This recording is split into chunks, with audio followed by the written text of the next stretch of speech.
क्षेत्रामध्ये गरज होती आणि त्याला सलाम करेल तेवढा थोडंच आहे. कारण हृदयापासून हृदयापर्यंत फिरणारं शिक्षण देणारा हा एक सामान्यातला सामान्य कार्यकर्ता आहे.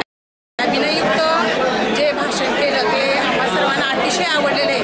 त्यांच्या प्रेरणा घेऊन खरोखरच आम्ही सुद्धा कृतिशील होऊन घरी जाऊन सुद्धा अगदी पेटून उठणार आहे आणि मुलांच्या समोर सुद्धा पेटून नखशिकांत जो 1.5 तास भिजला घामामध्ये आणि आम्हाला ते ज्ञानरचनावादात पलीकडचं काय शिकवलं, त्या पलीकडच्या माणसाला अलीकडे येऊन करावं तेवढा सलाम थोडा आहे.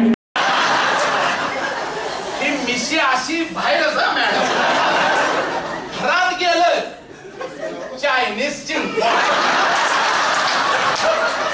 असतात आलंय का काय आलंय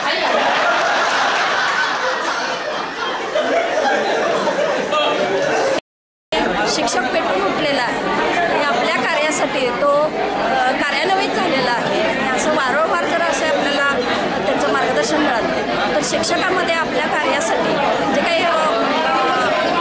काही ज्ञान मिळणार आहे किंवा मुलांच्यापर्यंत जाण्याचं मार्गदर्शन मिळणार आहे ते अतिशय सुंदर होणार आहे. आणि प्रत्येक शिक्षक अशा आदरणीय व्यक्तीला माझा मानाचा मुद्रा आणि माझ्या विद्यार्थ्यांना एकही गोष्ट माझ्याकडून कमी पडणार नाही. आज मी वसा या सरांकडून घेतला आहे.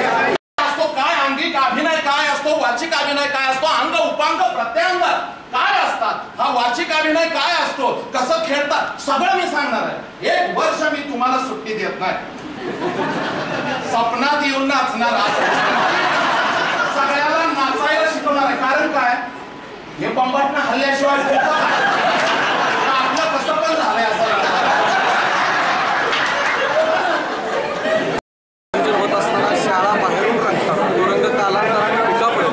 परंतु शिक्षक एकदा अंतरंगातून रंगला की मग खऱ्या अर्थाने ज्ञानरचनावर सुरू होईल.